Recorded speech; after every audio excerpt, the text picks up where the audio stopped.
सच का जवाब मत दो, सच बोलने वाले को ही जलील करो। तुम हमें मोरालिटी सिखाओगे? आज भी यही होता है। वो चाहता तो मूसा अलैहिस्सलाम को कत्ल करवा सकता था, लेकिन उसने ऐसा क्यों नहीं किया? उनकी पीआर, उनकी ब्रांडिंग, उनकी फॉल्स इमेज, सब एक झटके में खत्म। औज़ुबिल्लाहि मिनश्शैतानिर्रजीम, बिस्मिल्लाहिर्रहमानिर्रहीम। आज की दुनिया में जब कोई सच बोलता है तो पहले सिस्टम उसे समझता नहीं, उसे बदनाम करता है। ये सारी दुनिया को पता है तुम्हारी क्या क्वालिफिकेशन, इसका तारुफ सिपोजिट कितना है। उसका पास्ट निकाला जाता है। The past is relevant with you with underage girls. Absolutely no, it's not. उसका कैरेक्टर तोड़ा जाता है तुम्हारा बाप है, तुम्हारा ताकि लोग सच सुनने से पहले ही उससे नफरत करने लगे। This is not me. I'm fighting for my life.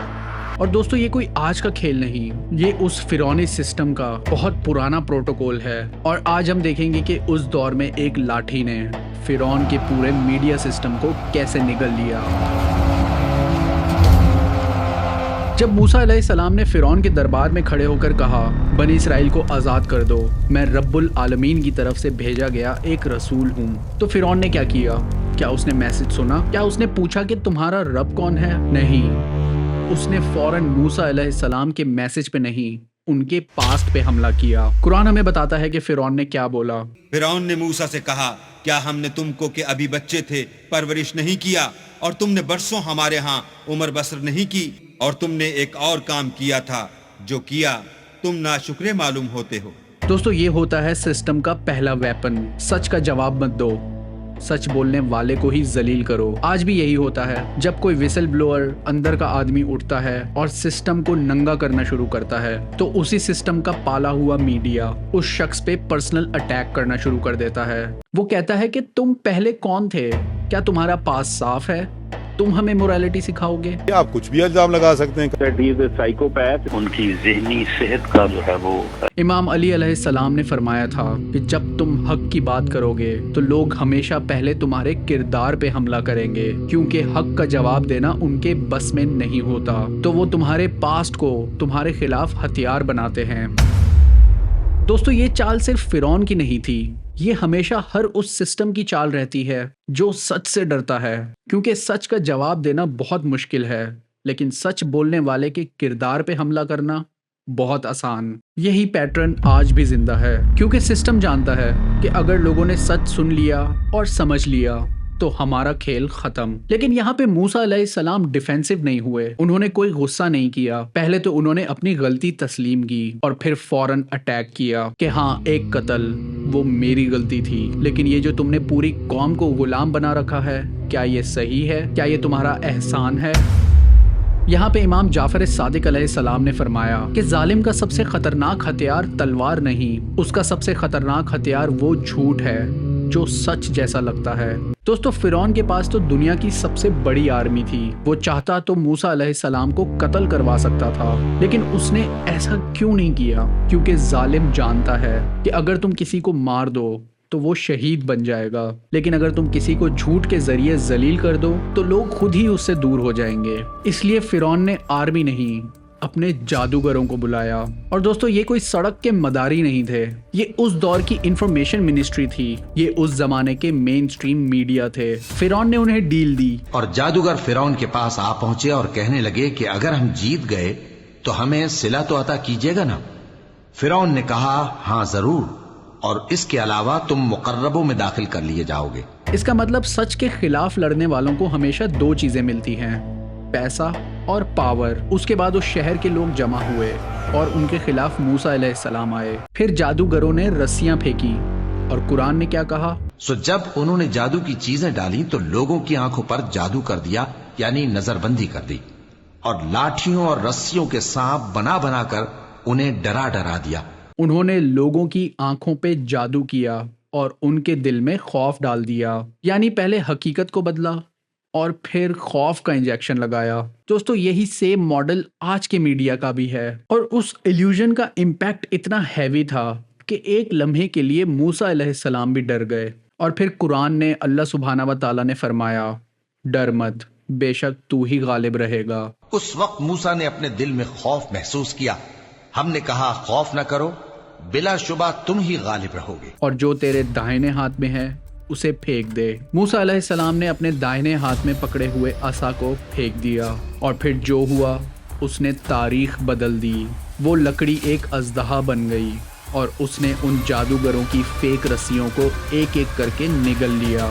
दोस्तों, जब असली हक सामने आता है तो वो झूठ से लंबी बहस नहीं करता, वो उसे निगल जाता है। ये बिल्कुल ऐसा ही था जैसे आज अचानक कोई ऐसी फाइल्स लीक हो जाएं जो हमारी एलीट का पूरा मेकअप उतार दें। उनकी पीआर, उनकी ब्रांडिंग, उनकी फॉल्स इमेज सब एक झटके में ख़त्म। नहजुल बलागा में मौला अली का एक खुतबा है जिसका मफहूम कुछ यूँ है कि हक और बातिल कभी बराबर नहीं हो सकते। जब हक आता है तो बातिल को छुपने की कोई जगह नहीं मिलती। वो ऐसे पिघलता है जैसे सूरज के सामने अंधेरा, क्योंकि झूठ की कोई अपनी हकीकत नहीं होती। झूठ सिर्फ सच की गैर मौजूदगी का नाम है और मूसा अलैहिस्सलाम की लाठी ही वो सूरज थी और फिरौन के जादूगर अंधेरा, और अंधेरा कभी भी सूरज से जीत नहीं सकता। अवाम तो हैरान ही थी, लेकिन जादूगर उन्हें फौरन समझ आ गया। क्यों? क्योंकि एक्सपर्ट्स फौरन समझ जाते हैं कि क्या इल्यूजन है और क्या रियलिटी। कुरान कहता है तो सारे जादूगर सजदे में गिर गए। इस पर जादूगर सजदे में गिर पड़े, कहने लगे कि हम मूसा और हारून के परवरदिगार पर ईमान लाए। और यहाँ इमाम हुसैन अलैहिस्सलाम की जिंदगी का एक असूल याद आया। उन्होंने फरमाया था कि जिल्लत से बेहतर मौत है। दोस्तों, वो जादूगर जो सुबह तक फिरौन के सिस्टम का हिस्सा थे, उसी से सैलरी ले रहे थे और फिरौन की दी हुई अय्याशियों में बहुत कंफर्टेबल थे, और फिर एक लम्हा आया और उन्होंने सब कुछ छोड़ दिया। क्यों? क्योंकि जो इंसान सच देख लेता है, जो इंसान हक पहचान जाता है, उसके लिए फिर झूठ में वापस जाना मुमकिन नहीं। ये बिल्कुल वैसा ही है जैसे अगर एक इंसान ने असली शहद को चखा हो तो वो जिंदगी में कभी भी नकली शहद नहीं पी सकता।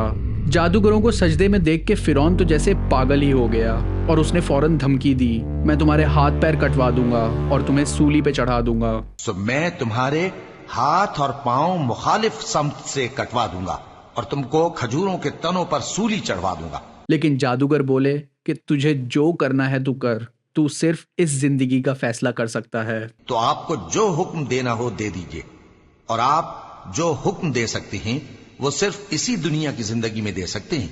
अल्लाह अकबर। और हमारे इमाम हुसैन अलैहिस्सलाम ने भी करबला में यही बोला था कि मौत इज्जत के साथ बेहतर है बजाय इसके कि जिल्लत की जिंदगी। उन जादूगरों ने भी यही ट्रेड किया। दुनिया की टेम्परेरी सैलरी को ठुकरा कर उन्होंने अल्लाह की रजा को खरीदा। सिर्फ 1 मिनट का फैसला और उसका नतीजा अबदी था, कयामत तक के लिए। लेकिन दोस्तों, यहाँ से असली सबक शुरू होता है। हक को देख लेना काफी नहीं, उसके लिए आपको एक कीमत भी अदा करनी पड़ती है। उन जादूगरों ने भी अपना फ्यूचर, अपना माल और इवन अपने हाथ पांव तक दाव पे लगा दिए। आज शायद आप लोगों को इतना ना देना पड़े, लेकिन आप लोगों से भी जरूर पूछा जाएगा कि एक झूठ के सिस्टम में रहकर आखिर तुम लोग क्या बचाना चाहते थे, या एक सच के लिए अपना टेम्परेरी कंफर्ट क्यों नहीं छोड़ सकते थे। यहाँ पे मुझे एक और कॉल याद आया कि जब तुम लोग हक पे चुप हो जाते हो तो बातिल को लगता है कि वही ठीक है। आप लोग कमेंट्स में बताएं कि ये किसका कॉल है। दोस्तों, आज हम में से बहुत से लोग किसी ना किसी सिस्टम का हिस्सा ज़रूर हैं, और शायद हम जानते भी हों कि ये सिस्टम गलत है, और शायद हम देखते भी हों कि झूठ फैलाया जा रहा है। शायद हमारे अंदर से आवाज़ भी आती हो कि ये ठीक नहीं हो रहा, लेकिन फिर भी हम चुप रहते हैं। आखिर क्यों? आपकी खामोशी भी तो झूठ की ही तस्दीक है। तो आज का सौदा ये है दोस्तों कि क्या आप मॉडर्न फिरौन के मीडिया इल्यूजन से डरकर उनकी रस्सियों को हमेशा हकीकत समझते रहेंगे, या आप उस हक के सामने सजदा करेंगे जो एक दिन दुनिया के हर इल्यूजन को निगल जाएगा। फैसला आपका है, रस्सियां उनकी हैं और हकीकत सिर्फ अल्लाह के निज़ाम में है। अगले एपिसोड में समंदर आगे होगा और फिरौन की आर्मी पीछे, और मूसा अलैहिस्सलाम की एक लाइन पूरी दुनिया के पैनिक को तोड़ देगी। अगर ये मिस किया तो दास्तान का दिल मिस किया।